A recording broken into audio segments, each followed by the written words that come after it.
ಆರೋಗ್ಯದಲ್ಲಿ ಸುಧಾರಣೆ ಇಲ್ಲ, ಕಾಯಿಲೆಗಳು ವಾಸಿನೇ ಆಗ್ತಾ ಇಲ್ಲ ಅಂತ ಅಂದ್ರೆ ಈ ಏಕಾದಶಿ ವ್ರತಗಳನ್ನ ಮಾಡಬೇಕು.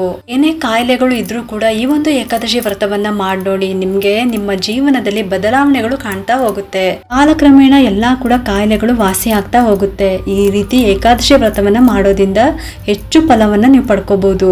ಅತಿ ಮುಖ್ಯವಾಗಿ ಬೇರೆಯವ್ರಿಗೆ ನಾವೇನಾದ್ರೂ ಫಲಹಾರ ತಿಂಡಿ ಮಾಡ್ಬೇಕು ಅಂತ ಅನ್ನೋಂಥ ಪರಿಸ್ಥಿತಿ ಇದ್ರೂ ಕೂಡ ನಮ್ಗೆ ತಿನ್ಬೇಕು ಅಂತ ಅನ್ಸೋದೇ ಇಲ್ಲ. ದೇವ್ರು ಆ ಮನಸ್ಸು ನಮಗೆ ಕೊಡೋದೇ ಇಲ್ಲ. ಆ ರೀತಿ ನಮಗೆ ದೇವರು ಕಾಪಾಡ್ತಾರೆ.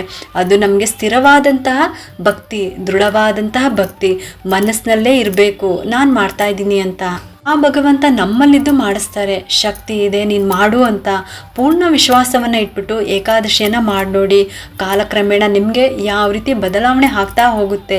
ಇಡೀ ದೇಹದಲ್ಲಿ, ಆರೋಗ್ಯದಲ್ಲೇ ಆಗಿರ್ಬೋದು, ನಿಮ್ಮ ಜೀವನದಲ್ಲೇ ಆಗಿರ್ಬೋದು, ಎಲ್ಲದಕ್ಕೂ ಕೂಡ ಬದಲಾವಣೆಯನ್ನು ನೀವು ಕಾಣ್ತಾ ಹೋಗ್ತೀರಾ. ಆ ಒಂದು ನಿಜ ಜ್ಯೇಷ್ಠದಲ್ಲಿ ನಾವು ಆಚರಣೆ ಮಾಡುವಂಥ ಈ ಒಂದು ನಿರ್ಜಲ ಏಕಾದಶಿ ಅತ್ಯಂತ ಪುಣ್ಯ ಫಲದಾಯಕವಾದಂತಹ ಏಕಾದಶಿ ಅಂತಲೇ ಹೇಳ್ಬೋದು. ಇವತ್ತಿನ ವಿಡಿಯೋದಲ್ಲಿ ನಿಜ ಜ್ಯೇಷ್ಠ ಮಾಸದ ಶುಕ್ಲ ಪಕ್ಷದ ಏಕಾದಶಿ, ಜ್ಯೇಷ್ಠ ಶುದ್ಧ ಏಕಾದಶಿ, ಇವತ್ತು 25ನೇ ತಾರೀಕು ಗುರುವಾರದ ದಿನ. ಇದನ್ನ ನಿರ್ಜಲ ಏಕಾದಶಿ ಅಂತಾನೂ ಕೂಡ ಕರೆಯಲಾಗುತ್ತೆ. ಈ ನಿರ್ಜಲ ಏಕಾದಶಿ ಅಂತ ಅಂದ್ರೆ ಏನು, ಇದರ ಮಹತ್ವ ಏನು, ಎಲ್ಲನೂ ಕೂಡ ಈ ವಿಡಿಯೋದಲ್ಲಿ ತಿಳಿಸ್ತಾ ಇದ್ದೀನಿ. ನಿಜ ಜ್ಯೇಷ್ಠ ಮಾಸ, ಕೆಲವರೆಲ್ಲ ಆಷಾಢ ಮಾಸನ ಅಂತ ಕೇಳ್ತಾ ಇದ್ದೀರಾ. ಇದು ಆಷಾಢ ಮಾಸ ಅಲ್ಲ, ಇದು ನಿಜ ಜ್ಯೇಷ್ಠ ಮಾಸ. 2 ಜ್ಯೇಷ್ಠ ಮಾಸಗಳು ಬಂದಿದೆ. ಒಂದು ಅಧಿಕ ಮಾಸದ ಜ್ಯೇಷ್ಠ ಮಾಸ ನಾವು ಆಲ್ರೆಡಿ ಕಳೆದಿದ್ದೀವಿ. ಇದು ನಿಜ ಜ್ಯೇಷ್ಠ ಮಾಸ. ಹಂಗಾಗಿ ನಿಜ ಜ್ಯೇಷ್ಠ ಮಾಸದಲ್ಲಿ ಬರುವಂತ ನಿರ್ಜಲ ಏಕಾದಶಿಯನ್ನ ನಾವು 25ನೇ ತಾರೀಕು ಗುರುವಾರ ದಿನ ಅಂದ್ರೆ ಈ ದಿನ ನಾವು ಆಚರಿಸಿದ್ವಿ. ಈ ಒಂದು ನಿರ್ಜಲ ಏಕಾದಶಿಯ ಮಹತ್ವ ಏನು ಅಂತ ತಿಳಿಸ್ತಾ ಇದ್ದೀನಿ. ಭೀಮಸೇನ ದೇವರು ವೇದವ್ಯಾಸರ ಹತ್ರ ಹೇಳ್ತಾ ಇದ್ದಾರಂತೆ. ಏನಂತ ಅಂದರೆ, ಏಕಾದಶಿ ಉಪವಾಸ ಹೇಗೆ ಮಾಡೋದು. ವಿಷ್ಣು ಭಕ್ತನಾಗಿರಬೇಕು ಅಂದರೆ ಅದು ಎಲ್ರಿಗೂ ಕೂಡ ಗೊತ್ತಿರುತ್ತೆ. ವಿಷ್ಣುವಿನ ಪರಮ ಭಕ್ತನಾಗೋದಿಕ್ಕೆ, ವಿಷ್ಣುವಿನ ಪ್ರೀತಿಗೆ ಪಾತ್ರರಾಗೋದಿಕ್ಕೆ ನಾವೆಲ್ಲರೂ ಕೂಡ ಏಕಾದಶಿಯನ್ನು ಮಾಡಬೇಕು. ಹೀಗೆ ಏಕಾದಶಿ ಉಪವಾಸವನ್ನ ಮಾಡದೇ ಇದ್ರೆ ವಿಷ್ಣು ಭಕ್ತನಾಗಲು ಸಾಧ್ಯ ಇಲ್ಲ. ಭೀಮಸೇನ ದೇವರು ಹೇಳ್ತಾ ಇದ್ದಾರೆ, ವೇದವ್ಯಾಸರೇ, ನಾನು ಎಷ್ಟು ಬೇಕಾದರೂ ದಾನ ಧರ್ಮ ಎಲ್ಲನೂ ಕೂಡ ಮಾಡ್ತೀನಿ, ಆದರೆ ಉಪವಾಸವನ್ನ ಮಾತ್ರ ಮಾಡೋದಿಲ್ಲ. ನನ್ನ ಕೈಯಲ್ಲಿ ಅದು ಆಗೋದೂ ಇಲ್ಲ.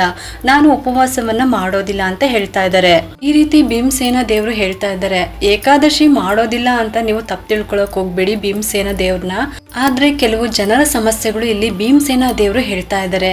ಕೆಲವರೆಲ್ಲ ಹೇಳ್ತಾ ಇರ್ತಾರೆ, ಅದು ನಿಮಗೂ ಕೂಡ ಗೊತ್ತಿರುತ್ತೆ, ನಮ್ಗೆ ಉಪವಾಸ ಇರೋದಕ್ಕೆ ಆಗೋದಿಲ್ಲ, ಇನ್ನೂ ತಿಂದಂಗೆ ಹೆಂಗಿರೋದು. ಅದ್ರಲ್ಲೂ ನಿರ್ಜಲ ಏಕಾದಶಿ ಬಂದಿರೋಂಥದ್ದು, ಹೆಸರಲ್ಲೇ ಸೂಚಿಸಿರುವಂತ ನಿರ್ಜಲ ಏಕಾದಶಿ ಅಂದ್ರೆ ನೀರನ್ನು ಸಹ ತಗೋಬಾರ್ದು ಅಂತ, ಹಾಗೆ ನೀರು ಕೂಡ ಕುಡಿಯದೇನೆ ಮಾಡುವಂತ ಏಕಾದಶಿ ಇದು ನಿರ್ಜಲ ಏಕಾದಶಿ ಅಂತ ಹೇಳಲಾಗುತ್ತೆ. ಹೀಗೆ ಭೀಮಸೇನ ದೇವರು ವೇದವ್ಯಾಸರ ಹತ್ರ ಹೇಳ್ತಾ ಇದ್ದಾರೆ, ಏನ್ ಬೇಕಾದ್ರೂ ನಾನು ದಾನ ಧರ್ಮಗಳನ್ನ ಮಾಡ್ತೀನಿ, ಆದ್ರೆ ಉಪವಾಸ ಮಾತ್ರ ನನ್ನ ಕೈಯಿಂದ ಆಗೋದೇ ಇಲ್ಲ, ನಾನು ಮಾಡೋದು ಇಲ್ಲ ಅಂತ ಹೇಳ್ತಾ ಇದ್ದಾರೆ. ಅವಾಗ ವೇದವ್ಯಾಸರು ಹೇಳ್ತಾರಂತೆ, ಹಾಗಾದ್ರೆ ನಿನಗೆ ಮರಣದ ನಂತರ ನರಕ ಗ್ಯಾರಂಟಿ ಪ್ರಾಪ್ತಿ ಆಗುತ್ತೆ, ನೀನು ನರಕಕ್ಕೆ ಬೀಳ್ತೀಯ. ಹಾಗೆ ನೀನು ನರಕಕ್ಕೆ ಹೋಗ್ಬೇಕು ಅಂತ ಇದ್ರೆ ಏಕಾದಶಿಯನ್ನ ಮಾಡೋದು ಬೇಡ, ಉಪವಾಸವನ್ನ ಮಾಡಬೇಡ. ಇಲ್ಲ ನನ್ಗೆ ನರಕ ಬೇಡ ಅಂತ ಅಂದ್ರೆ ಪ್ರತಿ ತಿಂಗಳು ಬರುವಂತ 2 ಉಪವಾಸವನ್ನ ಖಂಡಿತವಾಗಿ ಆಚರಣೆಯನ್ನ ಮಾಡಲೇಬೇಕು ಅಂತ ಹೇಳಿ ಶಾಸ್ತ್ರ ನಿಯಮ ಮಾಡಿದ್ದಾರೆ. ಹಾಗಾಗಿ ಮಾಡಲೇಬೇಕು ಅಂತ ವೇದವ್ಯಾಸರು ಹೇಳ್ತಾ ಇದ್ದಾರೆ. ಶುಕ್ಲ ಪಕ್ಷದ ಏಕಾದಶಿ ಹಾಗೇನೆ ಕೃಷ್ಣ ಪಕ್ಷದ ಏಕಾದಶಿ ತಿಂಗಳಲ್ಲಿ 2 ಉಪವಾಸಗಳನ್ನ ತಪ್ಪದೆ ಮಾಡಬೇಕು. ಯಾವುದೇ ವ್ರತ ನಿಯಮ, ಯಾವುದೇ ಪೂಜೆಗಳು ಏನ್ ಬಿಟ್ರೂ ಪರವಾಗಿಲ್ಲ, ಏಕಾದಶಿ ವ್ರತ ಮಾತ್ರ ಯಾರೂ ಸಹ ತಪ್ಪಿಸ್ಕೊಳ್ಳೋ ಹಾಗಿಲ್ಲ. ಏಕಾದಶಿ ವ್ರತವನ್ನ ಮಾಡಲೇಬೇಕು ಅಂತ ಕಂಪಲ್ಸರಿಯಾಗಿ ಶಾಸ್ತ್ರದಲ್ಲಿ ಹೇಳಿದ್ದಾರೆ. ಪ್ರತಿಯೊಬ್ರು ಏಕಾದಶಿ ವ್ರತಕ್ಕೆ ಮಾತ್ರ ಯಾವುದೇ ಜಾತಿ ಭೇದಗಳಿಲ್ಲ. ಪ್ರತಿಯೊಬ್ರು ಮನುಷ್ಯರಿಗೂ ಕೂಡ ಹುಟ್ಟಿದ ಮೇಲೆ ಪ್ರತಿಯೊಬ್ರು ಸಹ ಏಕಾದಶಿ ವ್ರತವನ್ನ ಆಚರಣೆ ಮಾಡಲೇಬೇಕು ಅಂತ ಹೇಳಿ ಇಲ್ಲಿ ವೇದವ್ಯಾಸರು ನಮ್ಗೆ ತಿಳಿಸ್ಕೊಡ್ತಾ ಇದ್ದಾರೆ. ನಾವು ಮಾಡುವಂತ ತಪ್ಪುಗಳಿಗೆ ಪ್ರಾಯಶ್ಚಿತ್ತ ಏಕಾದಶಿ ಅಂತ ಹೇಳ್ತಾ ಇದ್ದಾರೆ. ನಾವು ಅನೇಕ ತಪ್ಪುಗಳನ್ನ ಮಾಡ್ತೀವಿ, ಇದಿಷ್ಟೇ ಅಲ್ಲದೆ ನಾವು ಅನೇಕ ಪಾಪಗಳನ್ನು ಕೂಡ ಮಾಡಿರ್ತೀವಿ ಅಲ್ವಾ. ಅದಕ್ಕೆಲ್ಲ ಪ್ರಾಯಶ್ಚಿತ್ತ ಏನು ಅಂತ ಅಂದ್ರೆ ಒಂದೇ ಒಂದು ಏಕಾದಶಿ. ಇಂಥ ಏಕಾದಶಿಯನ್ನ ವಿಧಿಪೂರ್ವಕವಾಗಿ ಮಾಡಿ ಭಗವಂತನಿಗೆ ಅರ್ಪಣೆಯನ್ನ ಮಾಡ್ತೀವಿ. ನಾವು ಮಾಡಿದಂಥ ತಪ್ಪುಗಳು ಪಾಪಗಳೆಲ್ಲವೂ ಪರಿಹಾರ ಆಗಬೇಕು ಅಂತ ಹೇಳ್ತಾ ಇದ್ದಾರೆ. ಆಗ ಭೀಮಸೇನ ದೇವರು ಕೇಳ್ತಾ ಇದ್ದಾರಂತೆ, ಈ ಕಲಿಯುಗದಲ್ಲಿ ಜನರು ಸ್ವಲ್ಪ ಕಷ್ಟಪಟ್ಟು ಏಕಾದಶಿ ವ್ರತವನ್ನ ಮಾಡೋದಕ್ಕೆ ಹಿಂಜರಿತಾರೆ, ಉಪವಾಸ ಇರೋದಕ್ಕೂ ಆಗೋದಿಲ್ಲ ಅಂತ ಹೇಳ್ತಾ ಇರ್ತಾರೆ. ಕೆಲವ್ರಿಗೆ ಆರೋಗ್ಯದ ಸಮಸ್ಯೆ ಕೂಡ ಇರುತ್ತೆ, ಕೆಲವ್ರಿಗೆ ತಿನ್ನೋದಕ್ಕೂ ಇಲ್ಲ ಅಂತ ಅಂದ್ರೆ ಹಾಗಿರೋದಕ್ಕೆ ಆಗೋದಿಲ್ಲ ಅಲ್ವಾ. ಇಂಥ ಪರಿಸ್ಥಿತಿನೂ ಕೂಡ ಇರ್ಬೋದು. ಆಗಿದ್ದಾಗ ಏನು ಮಾಡಬೇಕು ಅಂತ ಹೇಳಿ ಭೀಮಸೇನ ಕೇಳ್ತಾ ಇದ್ದಾರೆ.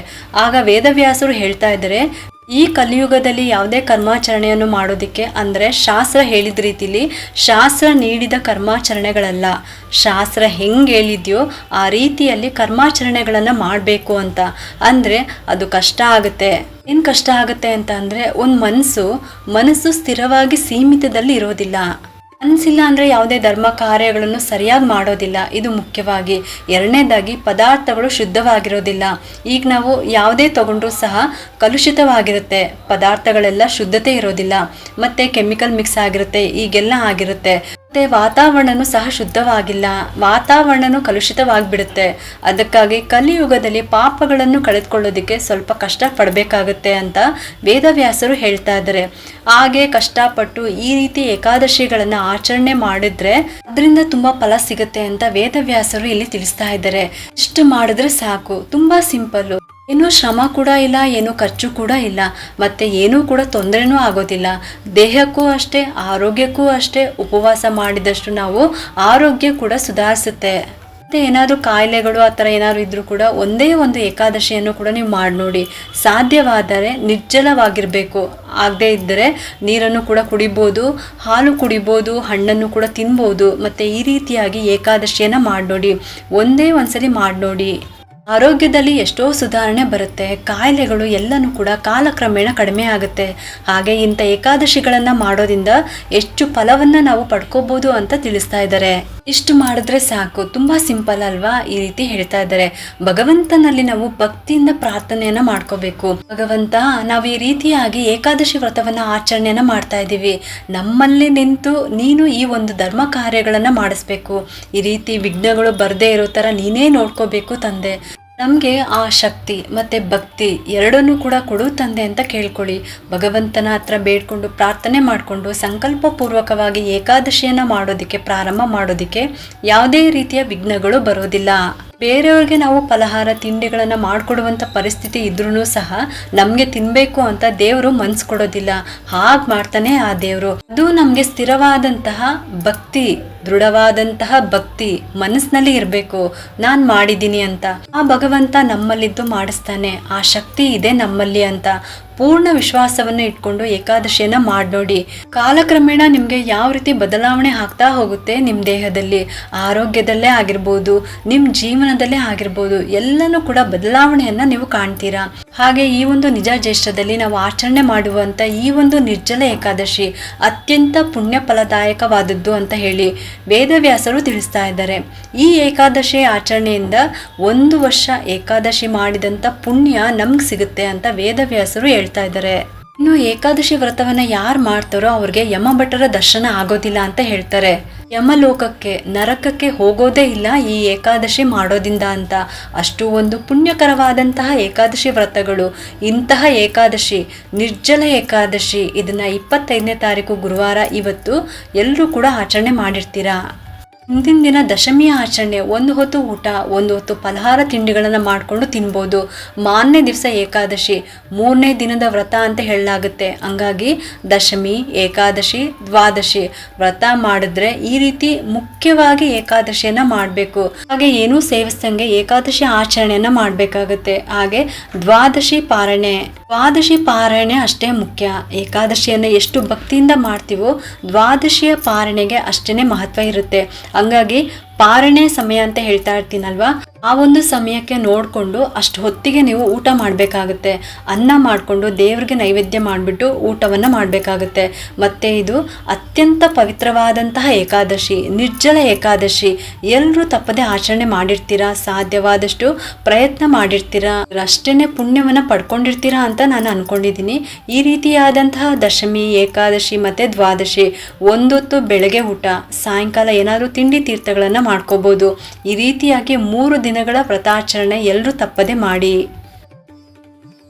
ನಿರ್ಜಲ ಏಕಾದಶಿಗೆ ಒಂದು ತಾಮ್ರದ ಬಿಂದಿಗೆ ಅಥವಾ ಹಿತ್ತಾಳೆ ಬಿಂದಿಗೆ ತಗೊಂಡ್ಬಿಟ್ಟು ಅದರಲ್ಲಿ ನೀರನ್ನು ತುಂಬಿಸ್ಬಿಟ್ಟು ದಕ್ಷಿಣೆ ಸಹಿತವಾಗಿ ದಾನವಾಗಿ ಕೊಡೋದ್ರಿಂದ ಇದು ಅತ್ಯಂತ ಪುಣ್ಯಕರವಾದಂತಹ ದಾನ ಅಂತ ಕರೆಸ್ಕೊಳ್ಳುತ್ತೆ.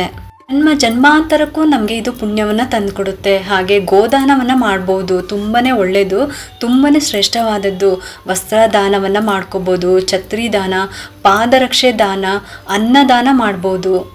ದ್ವಾದಶಿ ದಿನ ಅನ್ನದಾನವನ್ನು ಮಾಡ್ಕೋಬೋದು, ಊಟಕ್ಕೆ ಹಾಕೋದು ಬ್ರಾಹ್ಮಣರಿಗೆ, ಅಥವಾ ಮಠಗಳಲ್ಲಿ ದ್ವಾದಶಿ ದಿನ ಪಾರಣೆಗೋಸ್ಕರ ಬರೆಸೋದು, ಈ ರೀತಿಯಾಗಿ ಮಾಡಿ ಅನ್ನದಾನವನ್ನು ಮಾಡ್ಬೋದು. ಇದಿಷ್ಟು ನಿರ್ಜಲ ಏಕಾದಶಿಯ ಮಹತ್ವ. ಕಲಿಯುಗದಲ್ಲಿ ತಪಸ್ಸು ಅಂತ ಹೇಳ್ತಾರೆ, ಏಕಾದಶಿಯ ವ್ರತ ತಪಸ್ಸಿಗೆ ಸಮಾನ ಅಂತ, ಅಷ್ಟು ಒಂದು ಮಹತ್ವ ಏಕಾದಶಿಗಿರುತ್ತೆ. ಹಂಗಾಗಿ ಎಲ್ಲರೂ ಕೂಡ ತಪ್ಪದೆ ಏಕಾದಶಿಯನ್ನು ಆಚರಣೆ ಮಾಡ್ಕೊಳ್ಳಿ. ಇನ್ನು ಶುಕ್ರವಾರ 26ನೇ ತಾರೀಕು ದ್ವಾದಶಿ ಇರುತ್ತೆ. ಬೆಳಗ್ಗೆ 6:10 ಅಥವಾ 6:15 ಪಾರಾಯಣ ಸಮಯ ಇದೆ. ಅಷ್ಟರೊಳಗೆ ನೀವು ಸ್ನಾನ ಪೂಜೆ ಮುಗಿಸ್ಕೊಂಡು 6:10 ಅಥವಾ 6:15 ನೀವು ಊಟ ಮಾಡ್ಕೋಬೋದು. ಇದಿಷ್ಟು ನಿರ್ಜಲ ಏಕಾದಶಿಯ ಮಹತ್ವ, ನಿಜ ಜ್ಯೇಷ್ಠ ಮಾಸದ ನಿರ್ಜಲ ಏಕಾದಶಿಯ ಮಹತ್ವ. ಈ ಒಂದು ಉಪಯುಕ್ತ ಮಾಹಿತಿ ನಿಮ್ಗೆ ಇಷ್ಟ ಆಗಿದೆ ಅಂತ ನಾನು ಭಾವಿಸ್ತಾ ಈ ವಿಡಿಯೋನ ಮುಗಿಸ್ತಾ ಇದ್ದೀನಿ. ಈ ವಿಡಿಯೋ ಏನಾದರೂ ನಿಮ್ಗೆ ಇಷ್ಟ ಆಗಿದ್ರೆ ಒಂದು ಲೈಕ್ ಮಾಡಿ, ಶೇರ್ ಮಾಡಿ, ಮತ್ತು ಸಬ್ಸ್ಕ್ರೈಬ್ ಮಾಡಲು ಮರಿಬೇಡಿ. ಯಾಕಂದರೆ ನೀವು ಮಾಡೋ ಒಂದು ಸಬ್ಸ್ಕ್ರೈಬಿಂದ ನಮ್ಮಂತಹ ಸಣ್ಣ ಸಣ್ಣ ಚಾನಲ್ಸ್ಗೆ ಒಂದು ಸಪೋರ್ಟ್ ಮಾಡ್ದಂಗೆ ಆಗುತ್ತೆ. ಮತ್ತೆ ಸಿಗ್ತೀನಿ ಮುಂದಿನ ಹೊಸ ವಿಡಿಯೋದೊಂದಿಗೆ ಅಂತ ಹೇಳ್ತಾ ಈ ವಿಡಿಯೋನ ಮುಗಿಸ್ತಾ ಇದ್ದೀನಿ. ಸರ್ವೇ ಜನ ಸುಖಿನೋ ಭವಂತು.